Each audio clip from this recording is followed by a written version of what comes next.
सांगतात. सोपं आहे का? माऊलींनी जसं त्याला पाहिलं तसं त्याला आपल्याला पाहता येईल का? आपण आपल्यालाच नीट पाहत नाही. आतमध्ये आपल्याला वेळ कुठे आहे? आपण स्वतःकडे पाहत नाही. देव कधी दिसायचा आपल्याला? आपण आतमध्ये डोकावायला तयार नाही, कारण आपल्या सगळ्या वृत्ती सध्या बहिर्मुख आहेत. सगळ्या वृत्ती बहिर्मुख आहेत. सकाळी उठल्यापासून मनुष्य रात्री झोपेपर्यंत अखंड धावतोय. तुकोबरायांनी सांगितलं, शांती परते नाही सुख, येर अवघेचे दुःख म्हणून शांती धरा उतराल पैल तीरा. शांत अवस्था मनाची नाहीये, स्थिर अवस्था नाही, अत्यंत चंचल अवस्था आहे. त्यामुळे आतमध्ये बघायची आम्हाला वेळ नाही किंवा ती गरज वाटत नाही. आम्ही आतमध्ये बघायला तयार नाही, बहिर्मुख आहोत. माझा तरुण बांधव वर्ग, अनेकांना असं वाटतं की हे सगळं कथा, कीर्तन, प्रवचन, नामस्मरण हे सगळी मंडळी जे आता करतायत, ज्यांना काही उद्योग नाही, ती मंडळी इकडे येत आहेत. ज्यांना काहीच दुसरं जमत नाही ते हातात टाळ घेतात बहुतेक. ज्यांना दुसरं काहीच जमत नाही ते बहुतेक पखवाज किंवा गाणं गातात. असं नाहीये. एका विशिष्ट वेगाने समाज विज्ञानवादाच्या दिशेने झेपावतोय, धावतोय. पाश्चात्यांचं अनुकरण आम्ही तेवढ्याच आनंदाने करतोय. 25 तारीख काल झाली. आम्ही इंग्रजाळलेली माणसं किंवा पाश्चिमात्यांचं अंधानुकरण करता करता आमचा धर्म, आमची परंपरा, आमची सभ्यता आणि आमची संस्कृती या सगळ्याचा विसर पडता पडता आम्ही कुठल्या दिशेने चाललो असा विचार करायला लागलो, अशी खंत मनात करायला लागलो ना.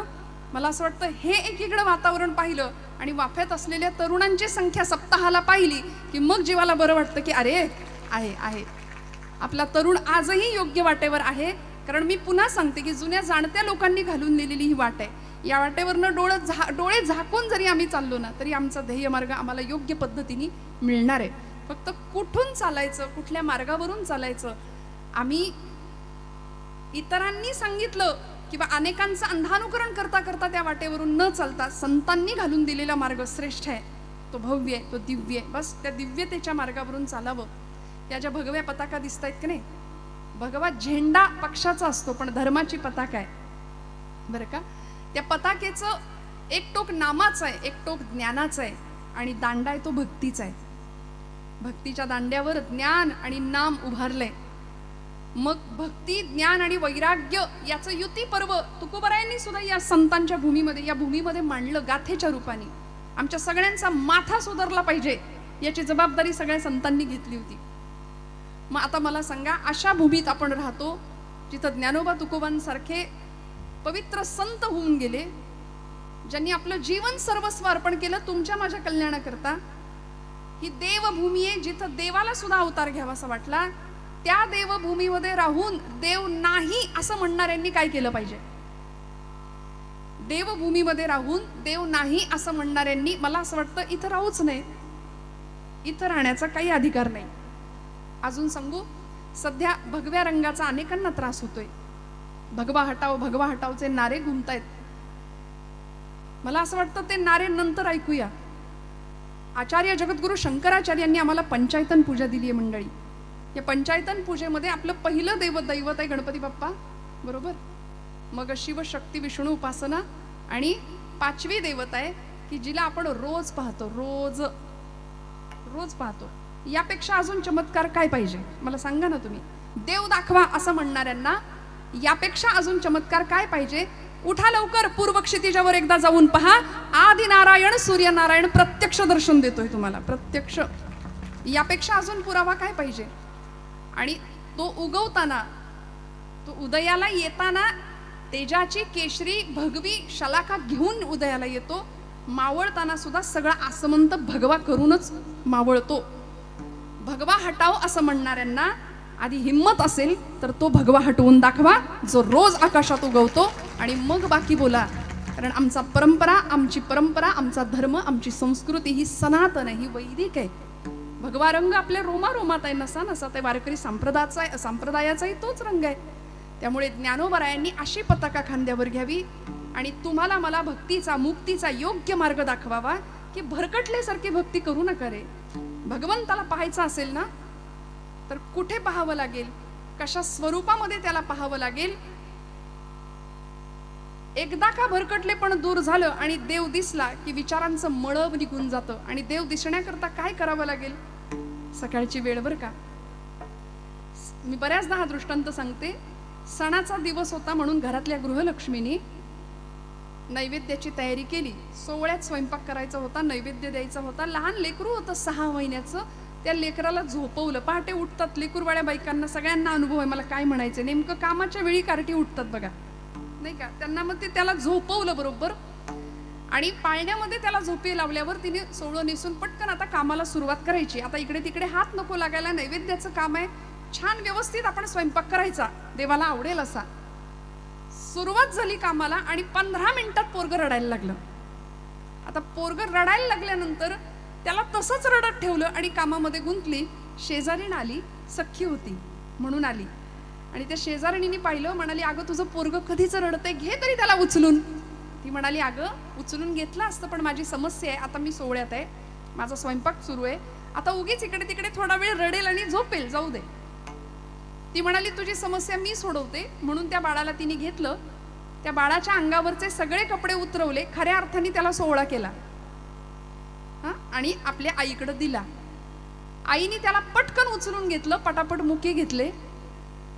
माझा दृष्टांत सांगून झालाय, मला सांगायचं एवढंच, त्या आईने जसं त्या लेकराला पटकन उचलून घेतलं तसं जगाच्या आईने आपल्याला उचलून घ्यावं असं वाटत असेल तर आपल्या अंगावर सुद्धा अनेक प्रकारचे मोहाचे, मायेचे, वासनांचे, अहंकाराचे, अनेक विकारांचे पट म्हणजे वस्त्र आपण चढवून ठेवली आहेत.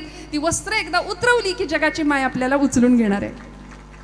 विठुबा झाले कुरवाळा, घेतलं की नाही, संगे गोपाळांचा वेळा. निवृत्ती हा खांद्यावरी, सोपानाचा हात धरी, घेतलं भगवंतानी उचलून घेतलं. परमेश्वर आम्हालाही उचलून घेईल, आमची तितकीच काळजी घेईल. फक्त म्हणाले ज्ञानोबरायांसारखी दृष्टी असली पाहिजे परमेश्वराच्या जवळ जाण्याची. ज्ञानोबरायांची काय दृष्टी होती हो? माऊलींना विचारा ना भगवंताशी काय नातं होतं. माऊली म्हणतात परमात्म्या तू माझा जीवाचा जीव आहेस. इतकं कधी रडतो का देवासाठी आपण? खरं सांगा, जेवढे ज्ञानोबराय रडले, जेवढ्या मीराबाई रडल्या, जेवढ्या जनाबाई रडल्या, आपण देवासाठी नाही, आपण आपल्या प्रपंचासाठी रडतो. देवासाठी आम्ही लबाड माणसं आहे भक्तीच्या प्रांतामध्ये, मी बऱ्याचदा बोलते. पण ज्ञानोबराय सांगतात जीवीची या जीवा,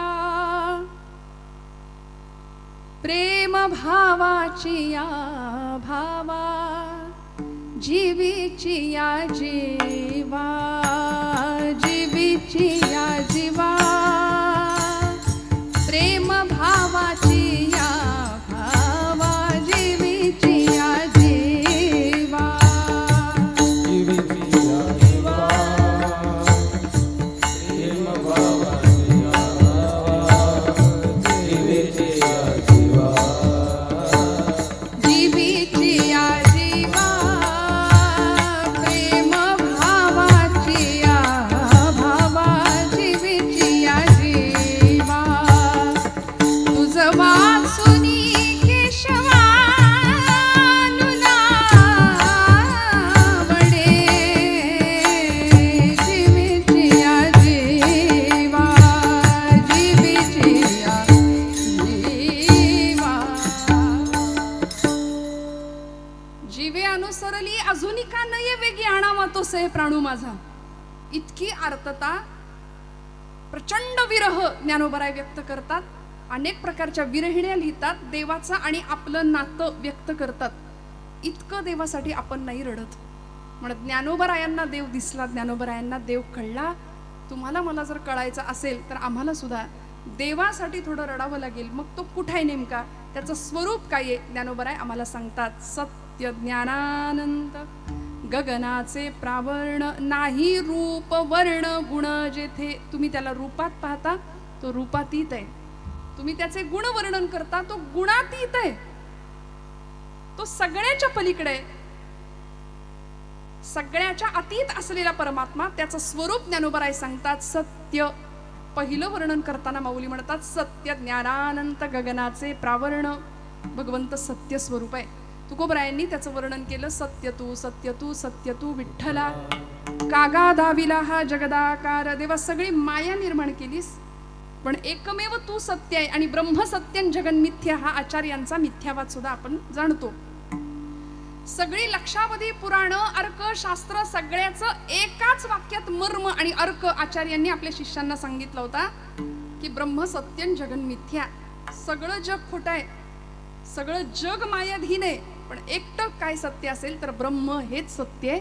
आणि भागवत ग्रंथाच्या सुरुवातीचा मंगलाचरणाचा श्लोक आपण सगळे म्हणता, सगळ्यांना पाठ आहे. सच्चिदानंद रूपाय विश्वोत्पत्त्यादि हेतवे तापत्रय विनाशाय श्रीकृष्णाय वयं नुमः. भगवंताचं स्वरूप सांगितलं, त्याची व्यापकता, त्याचा स्वभाव, त्याचं सामर्थ्य सांगितलं आणि सगळ्यात पहिल्यांदा सत्य स्वरूप असलेल्या परमात्म्याचं स्वरूप सांगितलं ज्ञानोबरायांनी सुद्धा. देव कसा आहे? सत्य स्वरूप. बाकी सगळं खोटं आहे. बघा ना, आता आपण हे सगळे आपण आता कीर्तनाला बसलोय, खरं आहे का? तुम्ही म्हणाल काय बोलता ताई, कालपासून एवढा मोठा घाट घातलाय, दुसरा दिवस आहे, तुम्ही पुण्यावरून आलात, कीर्तन चालू आहे, पण हे खरं आहे का? हे सत्य आहे? काय वाटतं तुम्हाला? हे सत्य आहे का? बोला ना, तुम्ही जागे आहेत ना सगळे. आपण कीर्तन करतोय, महाराज मंडळी गोड गातायत, चोपदार उभे आहेत, हा सगळा मंडप आहे, ही सगळी प्रकाश व्यवस्था आहे, हे सत्य आहे का? जागे आहेत ना सगळे? बरं, तुम्ही कीर्तनात आहात, हे सत्य आहे का? सत्य आहे. आता सत्य म्हणजे नेमकं काय? जे चिरंतन आहे, जे शाश्वत आहे, जे कधीच संपत नाही, जे कधीच संपत नाही, ते सत्य आहे. आता सांगा, हे सगळं सत्य आहे का? हे सगळं सत्य आहे? आपण कीर्तनात बसलोय, हे सत्य आहे का? विठ्ठल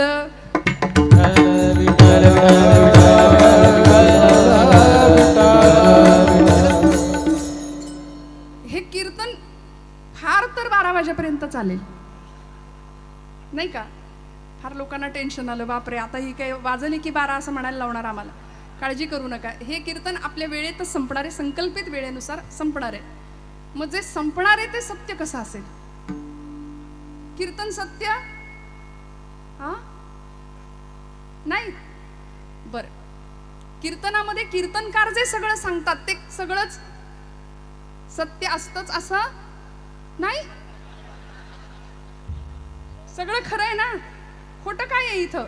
संतांची पत्र घेऊन आलो आम्ही, ज्ञानोबांचं तुकोबांचं पत्र घेऊन आम्ही येतोय, आम्ही सर्वज्ञ नाही, पण मग काहीच सत्य नाही. मग सत्य काय आहे? सत्य काय आहे? हेच उत्तर ज्ञानोबरायांनी दिलं. भगवंता तू एकमेव सत्य आहे. कीर्तनातलं बाकी सगळं जरी खोटं असलं तरी कीर्तनातलं परमेश्वराचं नाम सत्य आहे. सार सार सार विठोबा नाम तुझे. सगळं खोटं, मग खरं काय? देवाचं नाम.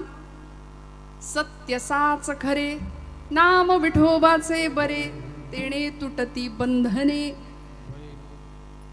तुकोबरायांनी आम्हाला सांगितलं भगवंताचं नाम खरं आहे, परमेश्वर खरं आहे, बाकी सगळं खोटं आहे. मग ब्रह्म सत्य आणि जगन मिथ्या हा आचार्यांचा मिथ्यावाद आहे. मग तो शोधायचा कुठे? तो कुठे आहे? तो चराचर सृष्टीमध्ये भरलाय. संतांनी त्याला सगळीकडे पाहिला. आचार्यांचं म्हणणं झालं, विठ्ठल जळी स्थळी भरला, रीता ठाव नाही उरला, अजिम्या दृष्टीने पाहिला. आपल्या डोळ्यांना देव दिसतो का? आपण विटेवर त्याला पाहतोय, आपण मूर्ती स्वरूपामध्ये पाहतोय, पण देव आपल्याला खरं दिसतोय का? दिसलाय? पाहिलाय? नाही. मग त्याला पाहायचं असेल तर ज्ञानोबरायांसारखी दृष्टी आम्हाला यावी लागेल. कसं बघायचं त्याला? आचार्य जगद्गुरु शंकराचार्य आपल्या शिष्याला प्रश्न विचारत होते आणि आपल्या शिष्याला आचार्यांनी प्रश्न विचारला, किंते ज्योतिर्वदस्वहनि रविरिह मे चंद्रदीपादिरात्रौ. म्हणाले किंते ज्योतिः, हे सगळं जग प्रकाशमान दिसतंय, प्रकाशात आहे ना सगळं, ते सगळं जग आपल्याला प्रकाशमान दिसतं. ते कशामुळे? कुणामुळे? किंते ज्योतिः, हे सगळं जग कुणामुळे प्रकाशमान आहे? आचार्यांचा प्रश्न होता. शिष्याचं उत्तर होतं, आचार्य सोपा आहे प्रश्न तुमचा, मी उत्तर लगेच देतो. अहनि रविः चंद्रदीपादिरात्रौ. अहनि म्हणजे दिवसा सूर्यामुळं आणि रात्री चंद्रामुळे. सगळं जग प्रकाशमान आहे ते सूर्य आणि चंद्र यांच्यामुळे. आचार्य म्हणाले, हुशार आहेस, जमलं. मला सांग, हा चंद्र आहे किंवा हा सूर्य आहे हे तुला कशामुळे कळलं? चंद्र सूर्याचा प्रकाशक कोण आहे? शिष्य म्हणाला, किंते ज्योतिर्वदस्वहनिरविरिह मे चंद्रदीपादिरात्रौ स्यादेवं भानुदीपादिक परिकलने किं तव ज्योतिरस्मि. ठीक आहे म्हणाले, सगळं जग चंद्र सूर्यामुळे प्रकाशित आहे, मला मान्य आहे, पण चंद्र आणि सूर्य, याला सूर्य म्हणतात याला चंद्र म्हणतात, हे तुला कशामुळे कळलं? तो म्हणाला, चक्षुः, माझे डोळे, माझ्या डोळ्यांमुळे मला कळलं हा चंद्र आहे, हा सूर्य आहे, किंवा हे सबंध जग आहे, हा प्रकाश आहे, हा मृदंग आहे, हे चोपदार महाराज इथं उभे, हे माझ्या डोळ्यांनी मला सांगतंय ना, डोळ्यांमुळे कळतंय. बर, चक्षुस्तन्मीलने भवती च किं सुतराम. डोळ्यांना हा माईक आहे हे कोण सांगतंय? डोळ्यांना माईक दिसतोय, पण याला माईक म्हणतात, हे कशामुळे कळतंय? तो म्हणाला, आचार्य सोपं आहे, धीही, धी म्हणजे बुद्धी, माझी बुद्धी. जगाचा प्रकाशक चंद्र सूर्य, चंद्र सूर्य त्यांचा प्रकाशक माझे डोळे, माझ्या डोळ्यांचा प्रकाशक कोण आहे? माझी बुद्धी. माझ्या बुद्धीला कळतं याला अमुक म्हणायचं, त्याला तमुक म्हणायचं. डोळ्यांनी बघितलेली प्रत्येक वस्तू अमुक आहे हे माझी बुद्धी मला शिकवते.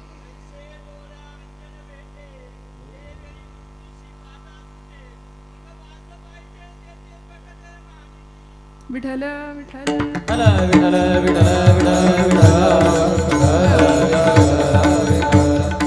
म्हटलं मग अशा अभ्यासू माणसं आहेत माझ्या आजूबाजूला, मला याची कल्पना आहे. माझ्या डोळ्यांचा प्रकाशक कोण? तर माझी बुद्धी. धीर धिय किम प्रकाशे. आचार्य पुढचा प्रश्न विचारताय, तुम्ही जागे आहेत ना सगळे? आचार्य पुढचा प्रश्न विचारतात, बुद्धीचा प्रकाशक कोण आहे? तुझ्या बुद्धीला नेमकं कोण सांगतंय की याला अमुक म्हणायचं त्याला तमुक म्हणायचं? तो कंटाळला, तो म्हणाला, आचार्य अहो काय लावलंय? जगाचा प्रकाशक चंद्र सूर्य, चंद्र सूर्याचा प्रकाशक माझे डोळे, माझ्या डोळ्यांचा प्रकाशक माझी बुद्धी, आणि माझ्या बुद्धीचा प्रकाशक मीच नाही का? तत्रैव अहम ततसी परमकम ज्योतिरस्मि प्रभोहम. मीच नाही का तो? मीच. आचार्य म्हणले, बरोबर पोहोचलास. तो जो मी आहे ना, मी आतमध्ये, वेदांताच्या भाषेमध्ये त्याला कूटस्थ चैतन्य म्हणतात. ज्ञानोबरायांना त्या चैतन्याचा लळा लागला आणि ते चैतन्य माऊलींनी पाहिलं. सत्य. विठ्ठल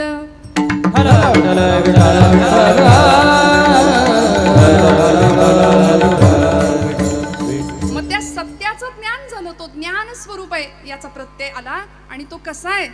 आनंद अद्वय नित्य निरामय. आनंद अद्वय नित्य निरामय.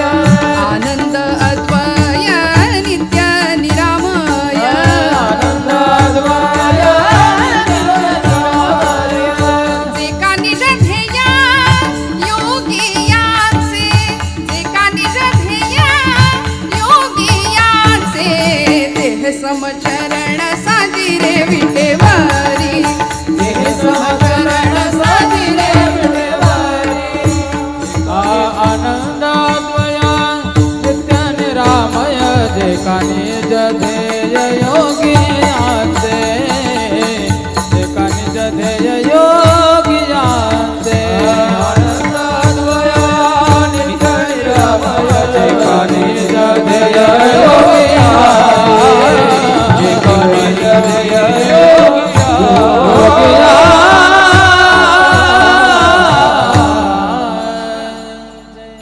तो परमात्मा आनंद स्वरूप आहे. परमात्म्याचं स्वरूप लक्षण आहे आनंद. देव आनंद स्वरूप आहे. मग आपण त्याला सगळीकडे शोधायला बघतो ना. माऊलीने त्याचं स्वरूप सांगितलं. भगवंत सत्य स्वरूप आहे, ज्ञानानंत. अजून एक विधान वापरलं, गगनाचे प्रावर्ण. सगळ्या आकाशाला ज्यांनी जणू काही पांघरुण घातलंय असा भगवंत आहे. इतका व्यापक आहे. तुकोबरायांनी त्याचं वर्णन केलं, अणुरणिया थोकडा तुका आकाशाय वडा. विश्वरूप दर्शन योगामध्ये भगवान परमात्म्यांनी अर्जुनाला हे दर्शन दिलं, दिव्य चक्षु प्रदान केले आणि भगवंताचं व्यापक रूप अर्जुनाला पाहायला मिळालं. अनंत बाहुदर वक्त नेत्रम पश्चामि त्वां सर्वतोऽनंत रूपम. नान्तं न मध्यं न पुनस्तवादिं पश्चामि विश्वेश्वर विश्वरूपम. ज्याला आदी नाही, अंत नाही, मध्य नाही, असा विराट मोठं दर्शन भगवंतांनी दिलं ना. तुका म्हणे व्यापक नभा, होई अणुचा ही गाभा. होई अणुचा ही गाभा. होई अणुचा ही गाभा.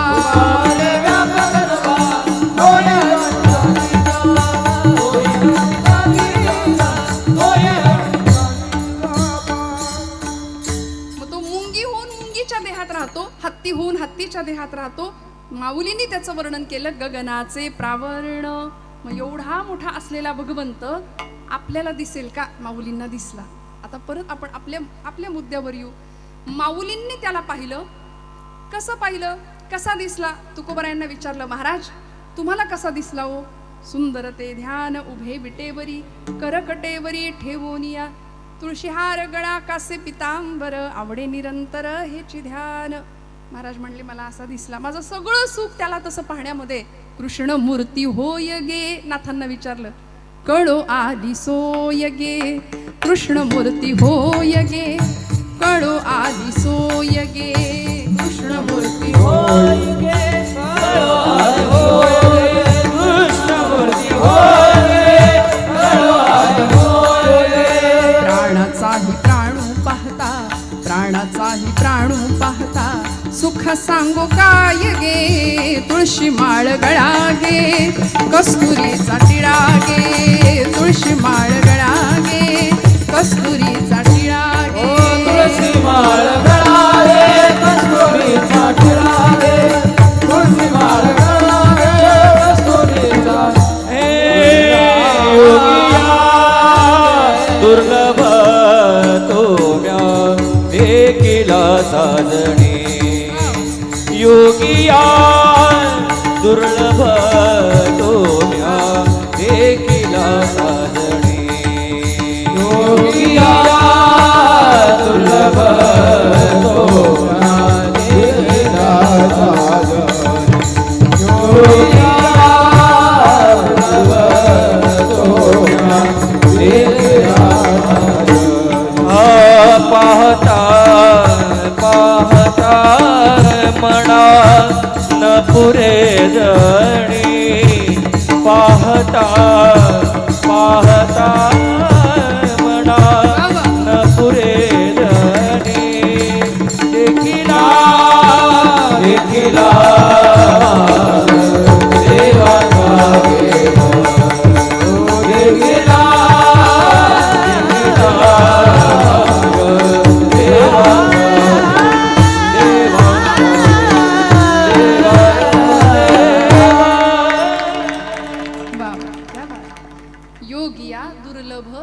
देखिला साजणी. ज्ञानोबराय सांगतात, योग्यांना सुद्धा दुर्मिळ असलेला, दुर्लभ असलेला मी पाहिला.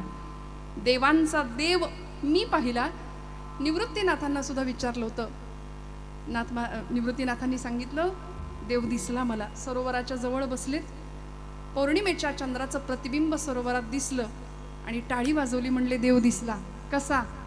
आम्ही चकोर हरिचंद्रमा, आम्ही कला तो पौर्णिमा. आम्ही कला तो पौर्णिमा, आम्ही चकोर हरिचंद्रमा. आम्ही चकोर हरिचंद्रमा, आम्ही चकोर हरिचंद्रमा.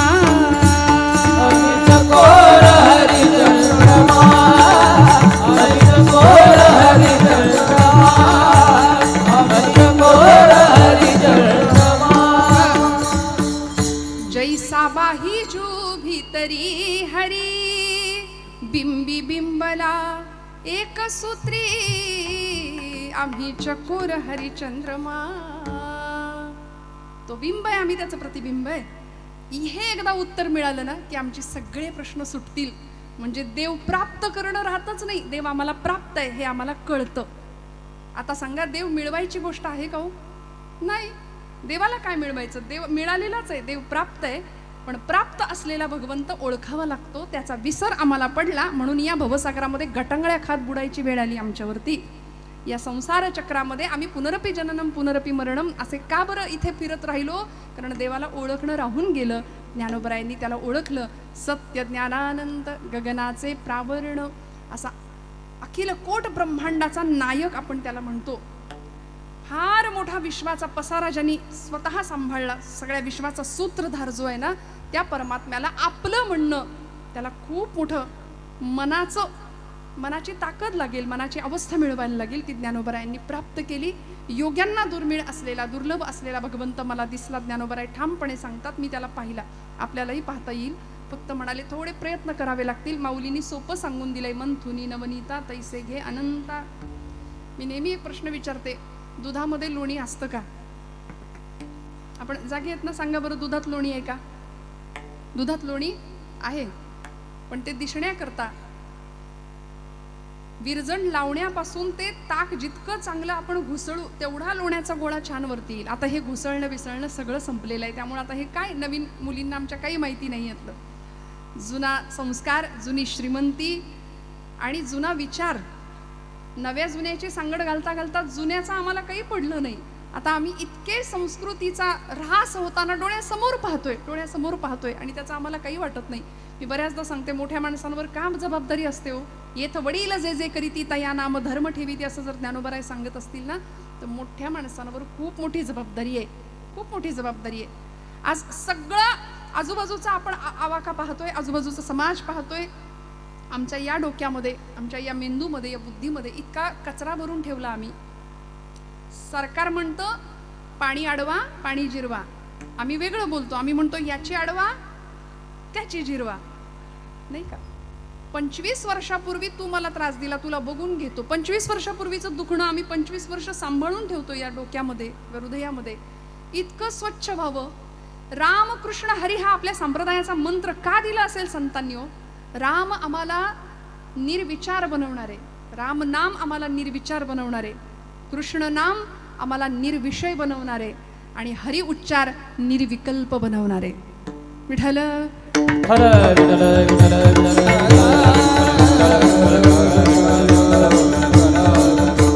मग निर्विषय, निर्विचार आणि निर्विकल्प अवस्था निर्माण झाली की मग काय अवस्था होते जी आचार्यांची झाली? अहम निर्विकल्पो निराकार रूपो विभुर्व्याप्य सर्वत्र सर्वेंद्रियाणि सदा मे समत्वं न मुक्तिर्न बंध चिदानंद रूपः शिवोऽहं शिवोऽहं चिदानंद रूपः शिवोऽहं.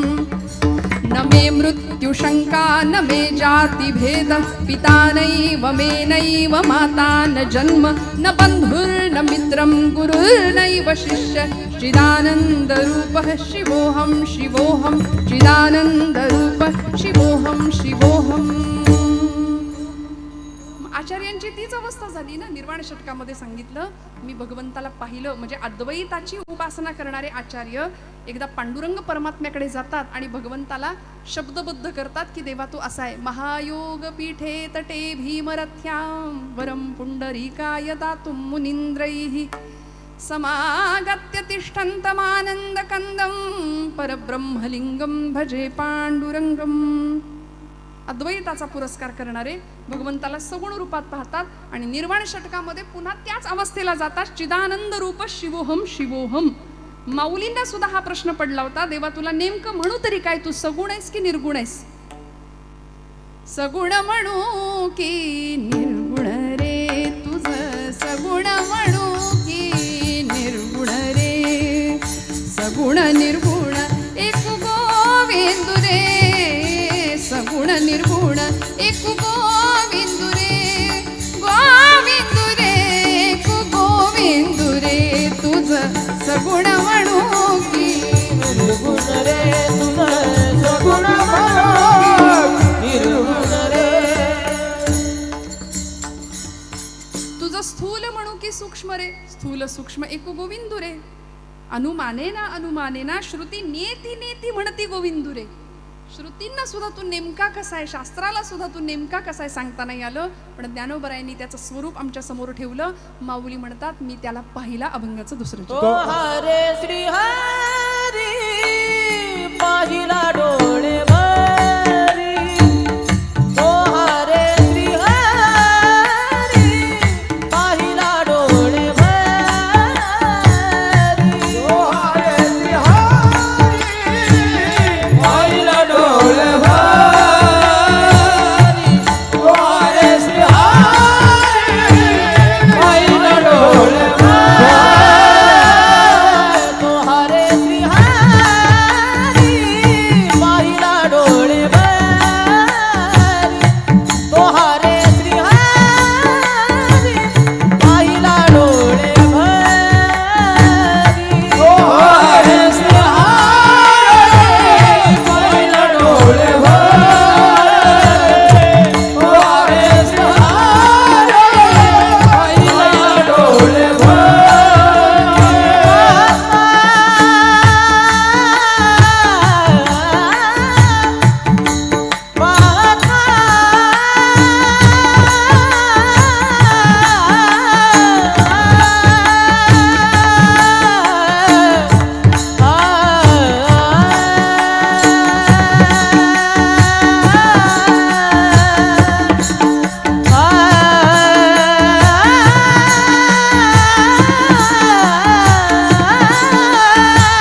एकट्याचं नसतं.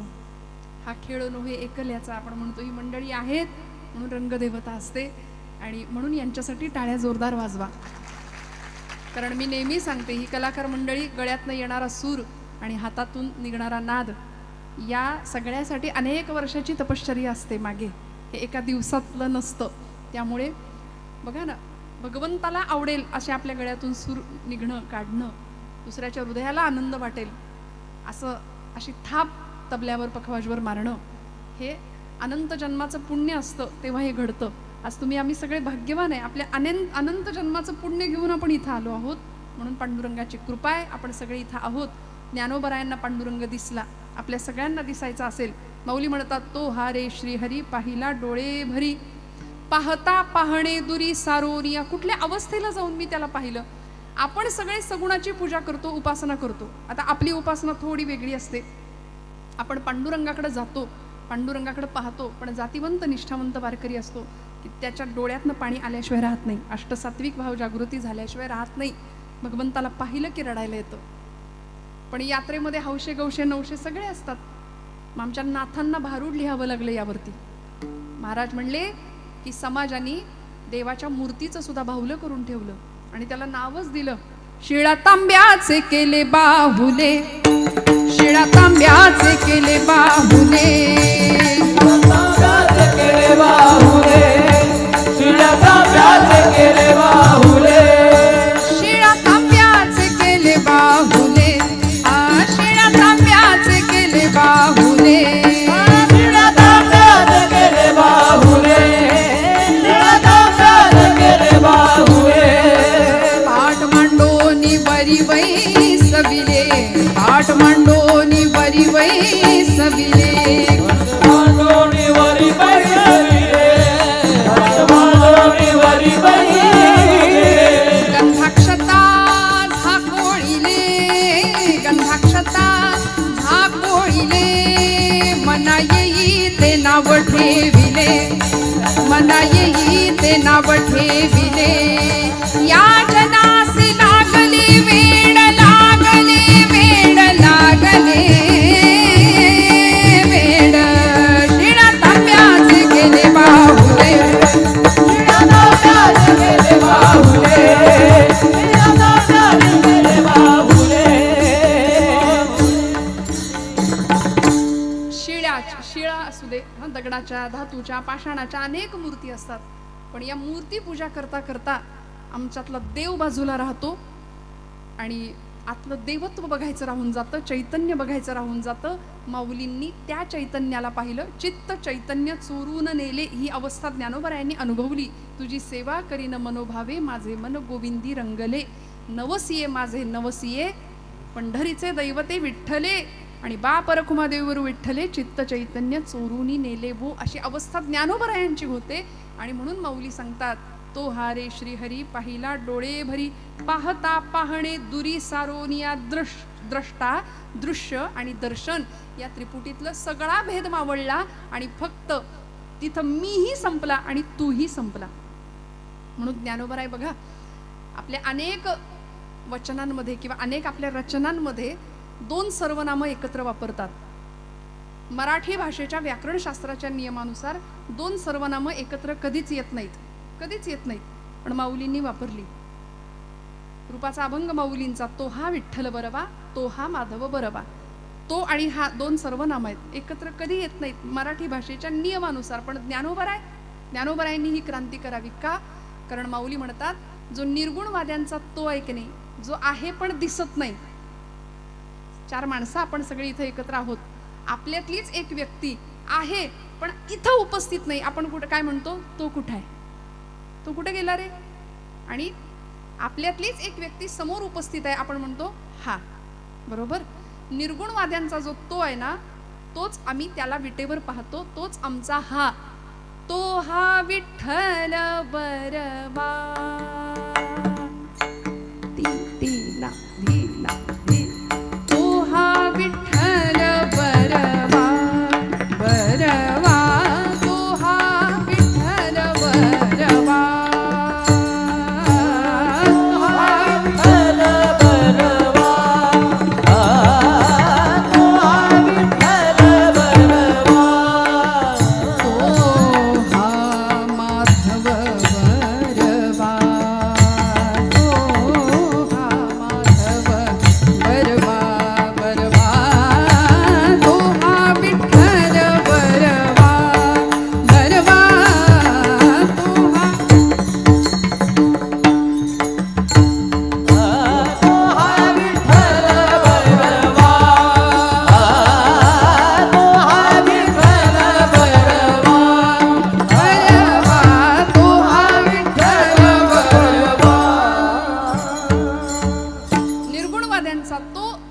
सगुणवाद्यांचा हा विठ्ठल बरबा, तो हा माधव बरबा.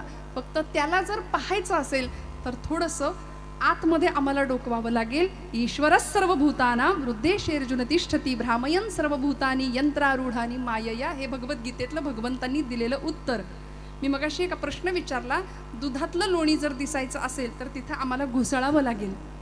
मग आमच्या हृदयात असलेला जर चक्रपाणी आम्हाला दिसायचं असेल तर तिथं सुद्धा काय करावं लागेल? घुसळावंच लागेल. आणि भजन म्हणजे घुसळणे. देहाची भूक भागवायची असेल तर आम्हाला भोजन लागतं. आत्म्याच्या भुकेचं काय? मनाच्या भुकेची अवस्था काय, व्यवस्था काय? तर ते एकच व्यवस्था आहे, भजन. विठोबा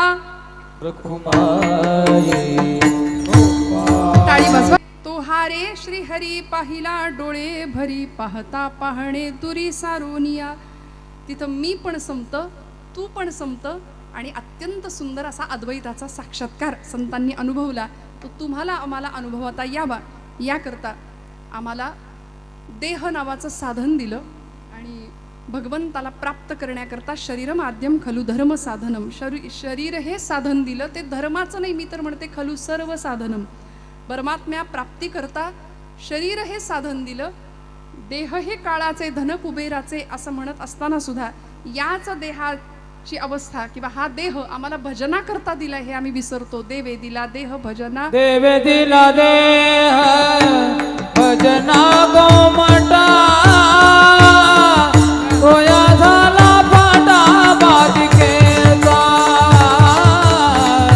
रोया झाला फाटा बाजिकेचा. देवे दिला देह भजना गोमटा.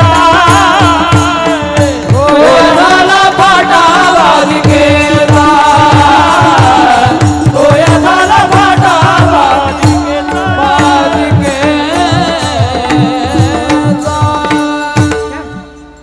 देवानी देह दिलाय कशा करता?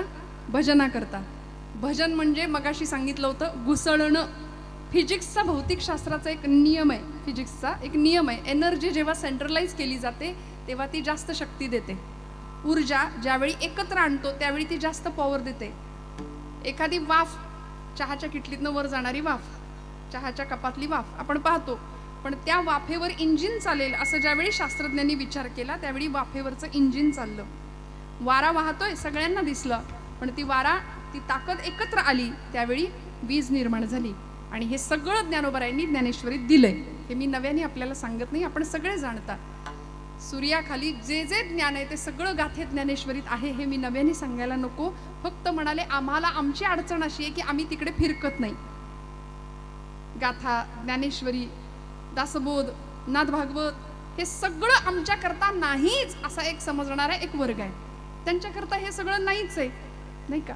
त्यामुळे मला असं वाटतं जीवनामध्ये हरवलेलं स्वास्थ्य, अशांतता जर पुन्हा एकदा मिळवायची असेल आणि मनाला चिरंतन स्वास्थ्य अवस्था जर प्राप्त करायची असेल तर संत वाङ्मयाशिवाय, संतांच्या विचाराशिवाय आता पर्याय नाही.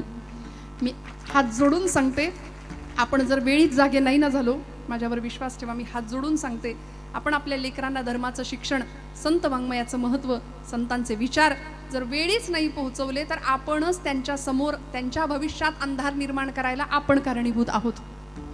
कारण आपण पुढे सरकलो. आपल्या पूर्वजांनी आपल्यासाठी हे इतकं सुंदर दान दिलं. मी मगाशी सातबारा म्हटलं की नाही, हा खरा सातबारा. माझ्या वडिलांची मिराशिगा देवा तुझी चरणसेवा पांडुरंगा, ही परंपरा आहे. परंपरेचं वैभव आपण जर पुढच्या पिढ्यांकडे नाही सुपूर्त केलं, आता संता भिंता सोडून द्यायचं. आपली संतांची भूमी आहे, नाही का? अहो कशाला नको त्या गोष्टींच्या आहारी आम्ही जातो. आमची परंपरा, आमची संस्कृती. स्वामी विवेकानंदांचं वाक्य आहे. स्वामीजी म्हणायचे, जेव्हा मी परदेशात फिरलो तेव्हा मला माझी भारत माता किती महान आहे याची पुन्हा एकदा प्रचिती आली. परदेशात व्याख्यान दौऱ्यांसाठी फिरत असताना माझ्या भारताची संस्कृती किती मोठी आहे याचा मला पुन्हा प्रत्यय आला. आणि भारतीयांनी त्याची केलेली पायमल्ली सुद्धा, ती सुद्धा मला तिथे गेल्यावर कळली की भारता इतकी संस्कृती दुसरीकडे कुठेच सुंदर असू शकत नाही. आणि भारतीयांनी तिची पायमल्ली सुद्धा तितक्याच वाईट पद्धतीने केलेली याचंही दुःख स्वामीजी व्यक्त करतात. समाज माणसाला प्रश्न विचारतात की माणसासारखा माणूस आहे पण माणसासारखा का वागायला तयार नाही. म्हणून हात जोडून सांगते, आपली लेकरं आहेत, आपला पुढचा भावी समाज आहे, आपली पिढी आहे, या सगळ्यांच्या हातामध्ये हे संस्कारांचं दान जर सुपूर्त करायचं असेल तर ज्ञानोबा तुकोबांना आम्हाला समोर ठेवावं लागेल. आमच्या एखाद्या तरुण पोराला, कार्यकर्त्याला विचारलं तुला कोण आवडतं, कोण आहे तुझा आदर्श, तर एखाद्या पिक्चरचं हिरोचं नाव येण्याआधी एखाद्या महात्म्याचं नाव यावं. आज ज्यांचा वाढदिवस आहे, प्रकाश आमटे, बाबा आमटे, ही मंडळी अशी आहेत की ज्यांनी समाजासाठी आपलं समर्पण वेचलं. अशी अनेक मंडळी आहेत. ज्ञानोबा तुकोबांच्या संतांची परंपरा किंवा तो वारसा तर आम्हाला आहेच आहे, पण या देशामध्ये, या भूमीमध्ये अशी नररत्न होऊन गेली, एकापेक्षा एक असे महापुरुष या भूमीला मिळाले की ज्यांनी स्वतःच्या रक्ताचं सिंचन केलं, स्वतःचं समर्पण दिलं. आणि म्हणून आपण आज हा सोहळा पाहतोय. आज आपण हा सोहळा पाहतोय. मला वाईट वाटतं कधी कधी, माझी तरुण भावंड, आम्ही गाडीवर बसतो, सुसाट वेगाने गाड्या आमची पोरं पळवतात. किती वाईट परिस्थिती आजूबाजूला आपण पाहतोय. कुठल्याही पद्धतीचं संयमन नाही, धरबंद नाही कुठल्या गोष्टीला. त्याचा परिणाम असा झाला, 1 सेकंद पुरतो होत्याचं नव्हतं व्हायला. मी माझ्या भावंडांना नेहमी सांगते, कशाला तुम्हाला एवढं पळवायच्या असतात गाड्या, थोड्या हळू चालवूया. आणि एवढंच नाही, 1 सेकंदात 9 महिने 9 दिवस रक्ताचं सिंचन करून पोटात वाढवलेलं असतं, मरणांतिक यातना सहन करून जन्माला घातलेलं असतं. ते याकरता नाही. मी बऱ्याचदा म्हणते, तुम्हाला असं वाटतं का तुम्ही खूप डॅशिंग दिसता, स्मार्ट दिसता, हिरो दिसता, हँडसम दिसता, तर तसं नाही, तुम्ही मूर्ख दिसता. कारण आपल्याला जर आपली हिंमत किंवा आपल्याला जर आपलं धाडस दाखवायचंच असेल तर सीमेवर जावं, शत्रूची गोळी छातीवर घेण्याची हिंमत दाखवावी आणि तिरंग्यामध्ये देह लपेटून गावाकडे यावं. काही हरकत नाही. सगळा समाज आपल्याला उंचीवर नेल्याशिवाय राहणार नाही. हे जीवन आहे, छत्रपतींनी सांगितलेलं जीवन आमच्या इथल्या देशातल्या प्रत्येक लेकरांनी समोर ठेवावं. जिजाऊंचा आदर्श प्रत्येक मातेनी समोर ठेवावा. बस. आणि ज्ञानोबा तुकोबांचे गोडवे गात गात आमचंही जीवन असंच गेलं तर आम्हाला कळेल भजनातली ताकद काय, परमेश्वर नामस्मरणाचं सामर्थ्य काय आहे.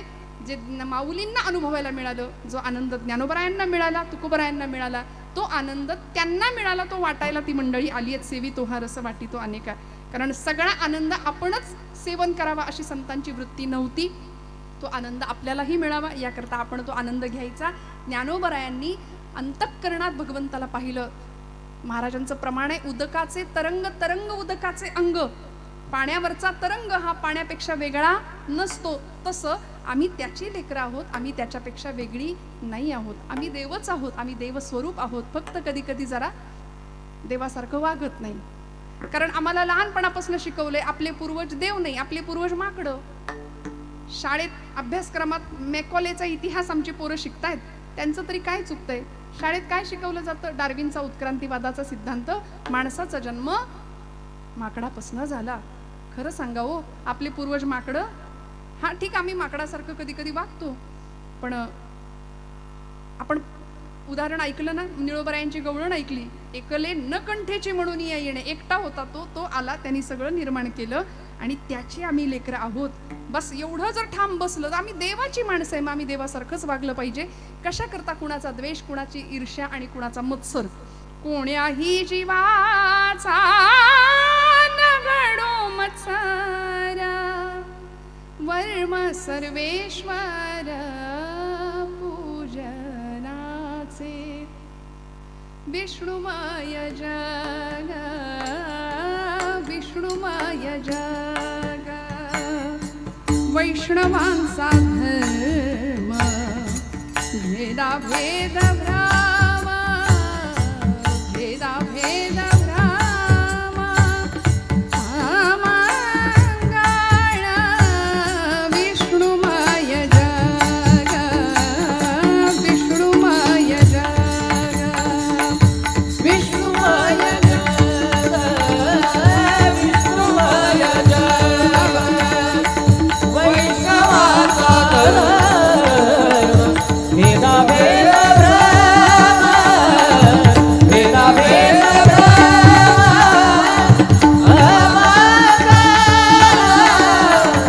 विष्णुमय जग, विष्णुमय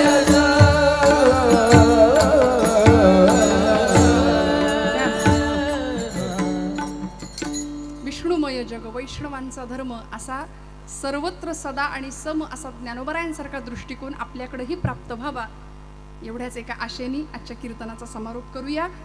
चिठ्ठी आली आहे, कीर्तन संपलंय, वेळ संपलेली आहे, कीर्तन संपलेलं आहे, पण कुणी उठू नका. सूत्रसंचालन पूर्ण झाल्याशिवाय, उद्याच्या कार्यक्रमांच्या सूचना आपल्याकडे प्राप्त झाल्याशिवाय उठू नका.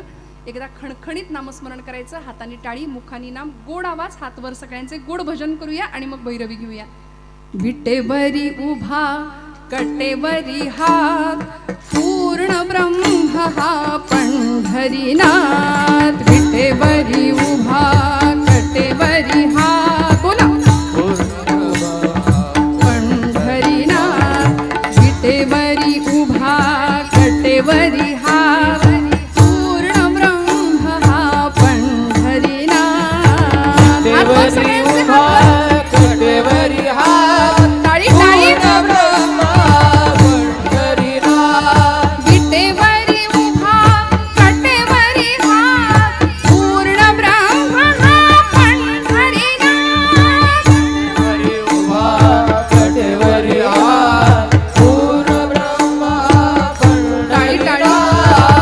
विटेवरी उभा कटेवरी हात, पूर्ण ब्रह्म हा पंढरीनाथ. कटेवरी उभा, कटेवरी हात, पूर्ण ब्रह्म बोला बोला. पंढरीनाथ. कटेवरी उभा कटेवरी हात, पूर्ण ब्रह्म हा पंढरीनाथ. कटेवरी उभा, कटेवरी हात, पूर्ण ब्रह्म पंढरीनाथ. विटेवरी उभा कटेवरी हात, पूर्ण ब्रह्म हा पंढरीनाथ. कटेवरी उभा, कटेवरी हात, पूर्ण ब्रह्म पंढरीनाथ. विटेवरी उभा कटेवरी हात, पूर्ण ब्रह्म हा पंढरीनाथ. कटेवरी उभा, कटेवरी हात, पूर्ण ब्रह्म पंढरीनाथ. पूर्ण ब्रह्म हा पंढरीनाथ. पूर्ण ब्रह्म हा महायोग पीठे तटे भीमारथ्यामरं पुण्डरीकाय दातुं मुनीन्द्रै समागत्य तिष्ठन्तमानन्दखण्डं परब्रह्मलिङ्गं भजे पाण्डुरङ्गं. शरच्चन्द्रबिम्बाननं चारुहासं लसत्कुण्डलाक्रान्तगण्डस्थलाङ्गं. जपारागबिम्बाधरं कञ्जनेत्रं परब्रह्मलिङ्गं भजे पाण्डुरङ्गं. परब्रह्मलिङ्गं भजे पाण्डुरङ्गं. परब्रह्मलिङ्गं भजे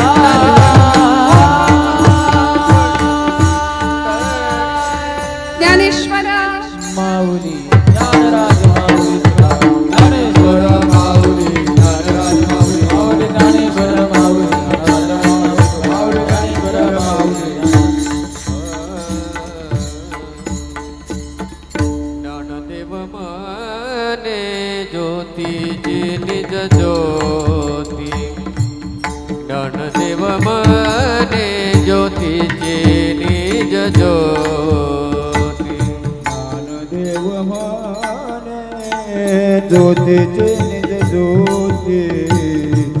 ज्ञानदेव माने ज्योतीची निज ज्योती. देऊभी मूर्ती विटेवरी. देऊभी मूर्ती विटेवरी. विटेवरी द्वारे श्रीहरी पाहिला डोळे भरी. तोहारे श्रीहरी पाहिला डोळे भरी. मूर्ती विटेवरी. देऊभी मूर्ती विटेवरी. तोहारी श्रीहारे पाहिला डोळे भरी. तोहारी श्रीहारे पाहिला डोळे भरी. पते पाने तुरी सारोनिया.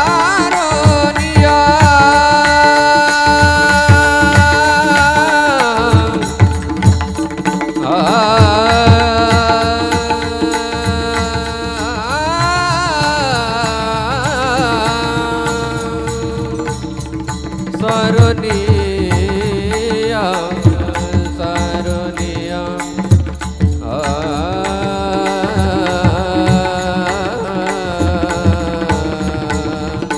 आ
हरी पाहिला डोळे पाहिला डोळे भरी ज्ञानदेव म्हणे ज्योतीची निज ज्योती ते हे उभी मूर्ती विटेवरी तो हारे श्रीहरी पाहिला डोळे भरी. झालेली सेवा भगवंत चरणावर समर्पित करते. बोलत असताना काही वेडवाकडं गेलं असेल तर मोठ्या अंतकडाने क्षमा करा. आपण सर्व मंडळी जुनी जाणती बुजुर्ग आहात, सर्व गुणीजन या सगळ्या संबंध महोत्सवाचे आयोजक, नियोजक, दाते, सौजन्य करते सगळ्यांच्या चरणारविंदी कृतज्ञतापूर्वक वंदन. मी म्हटलं तसं भगवान परमात्म्यांनी गोवर्धन पर्वत उचलला पण अनेकांना काठ्या लावायला सांगितल्या. तसं बहुता जनांचे मुखी यश घ्यावे, सगळ्यांनी मिळून करावं, तेव्हा हा सगळा जगन्नाथाचा रथ म्हणतात किंवा हा सगळा महोत्सव अत्यंत सुंदर पद्धतीने पुढे जाऊ शकतो. आपण सगळी मंडळी थोर आहात, मोठी माणसं आहात, मनापासून सगळ्यांच्या कृतज्ञतेत राहते. भजन करा. हरी जय जय विठोबार कुमाई विठोबार कुमाई हरी जय जय जय जय जय जय जय जय हरी जय जय जय जय जय जय विठोबार कुमाई विठोबार कुमाई विठोबार कुमाई जय जय विठोबार कुमाई जय विठोबार कुमाई जय जय विठोबार विठोबार कुमाई जय जय विठोबार कुमाई जय विठोबार कुमाई जय जय विठोबार विठोबा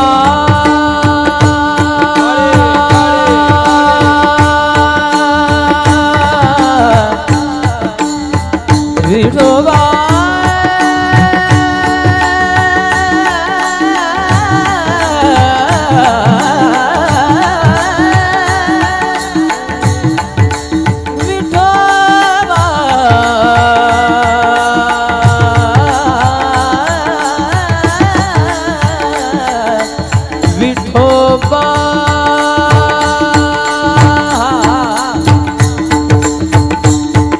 विठोबार कुमाई जय जय विठोबार कुमाई जय जय विठोबार विठोबा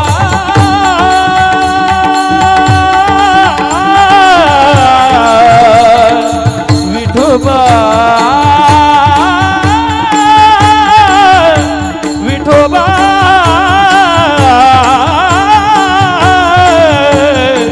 जय जय जय जय जय जय विठोबार कुमाई